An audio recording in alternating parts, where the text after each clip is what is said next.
Assalamualaikum warahmatullahi wabarakatuh. Kami dari kelompok 7 ingin menjelaskan tentang sampling dan besar sampel pada penelitian kohort. Yang dimana kelompok 7 terdiri dari Siska Desi Lestari, Zahra Patricia, Dwi Susanti, Maria Angelica, Kansa Kairunisa, dan Dinda Rozika. Sebelum kita mempelajari sampling dan besar sampel pada penelitian kohort, kita harus mengetahui dulu apa pengertian studi kohort itu sendiri. Studi kohort merupakan bagian dari penelitian epidemiologis observasional yang merupakan pengamatan epidemiologis untuk mempelajari hubungan serta besarnya risiko antara tingkat keterpaparan dengan kejadian penyakit. Tujuan studi kohort.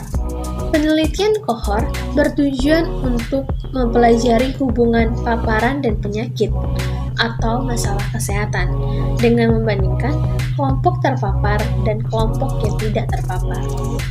Karakteristik studi kohort. Yang pertama, kohort bersifat observasional. Yang kedua, kohort merupakan jenis penelitian analitik. Yang ketiga, pengamatan dilakukan dari sebab ke akibat. Yang keempat, memungkinkan untuk mengikuti laju masing-masing insiden dari masing-masing kelompok studi. Yang kelima, terdapat kelompok kontrol. Yang terakhir, terdapat hipotesis spesifik. Selanjutnya, penentuan besar sampel. Yang pertama, perlu adanya teori sampling. Yang kedua, melibatkan rumus statistik. Yang ketiga, pada penelitian deskriptif bisa menggunakan non-probability sampling atau tidak perlu rumus statistik. Pada penelitian analitik, menggunakan probability sampling atau perlu rumus statistik. Selanjutnya, ada langkah-langkah proses sampling. Yang pertama, mendefinisikan populasi yang terdiri dari elemen, unit sampling, tempat, dan waktu. Yang kedua, menentukan kerangka sampling, termasuk menentukan target populasi dan populasi sampling. Yang ketiga, menentukan sampling unit. Yang keempat, menentukan metode sampling. Yang kelima, menentukan ukuran sampel. Yang keenam, menspesifikkan rencana sampling. Yang terakhir, memilih sampel. Selanjutnya yang perlu kita ketahui untuk menghitung besar sampel yaitu ada P1 dan P2.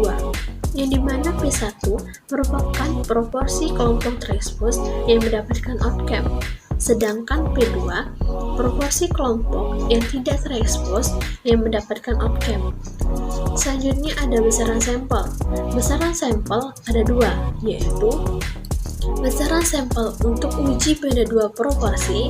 Yang kedua, ada besar sampel untuk uji beda dua rata-rata data independen. Selanjutnya yaitu perhitungan sampel untuk uji beda dua proporsi.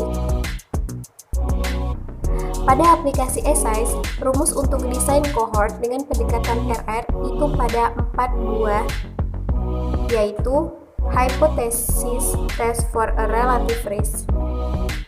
Kedua, pendekatan yaitu P1 dan P2 atau proporsi 1 dan proporsi 2 untuk menghitung besar sampel di mana tujuan penelitiannya adalah menguji dua proporsi dengan menggunakan rumus 22B yaitu hypothesis test for two population proportion jika hipotesisnya dua arah dan menggunakan rumus 22A hypothesis test for two population proportion jika hipotesisnya satu arah.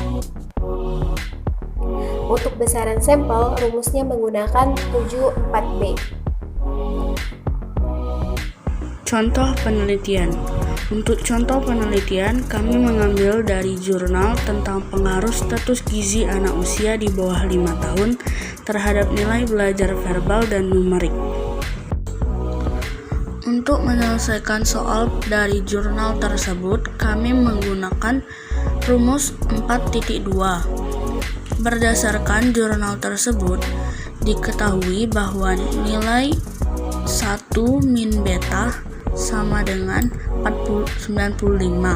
Maka kami memasukkan nilai 95 ke dalam aplikasi sample size Lalu untuk nilai resiko relatif diketahui sebesar 2, maka untuk nilai RR kami masukkan angka 2. Nilai P2 pada jurnal tersebut diketahui berada pada rentang angka 0,03 sampai 0,05.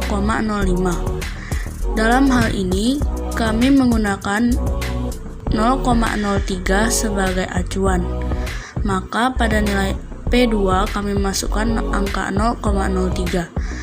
Maka secara otomatis P1 akan muncul sebesar 0,06 dan nilai RR0 sama dengan 1.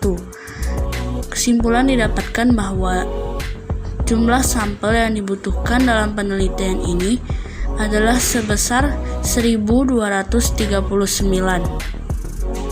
Kita pelajari dari contoh soal studi kohort, terdapat kelebihan dan kekurangan dari studi kohort ini sendiri. Kelebihannya yaitu dapat menghitung angka insiden, dapat mengeksplorasi lebih dari satu variabel tergantung, nyaris tanpa bias, dapat menetapkan angka risiko secara langsung dari suatu saat ke saat yang lainnya. Sedangkan kekurangannya, waktu yang diperlukan untuk penelitian ini relatif lebih lama, dan jumlah sampel yang dibutuhkan cukup besar, sehingga sangat mahal dan tidak efisien. Terkadang juga, hasil pada penelitian ini berlaku tidak cukup lama, dan subjek yang dipakai sebagai sampel ada saja yang tidak dapat diikuti sampai selesai, atau drop out.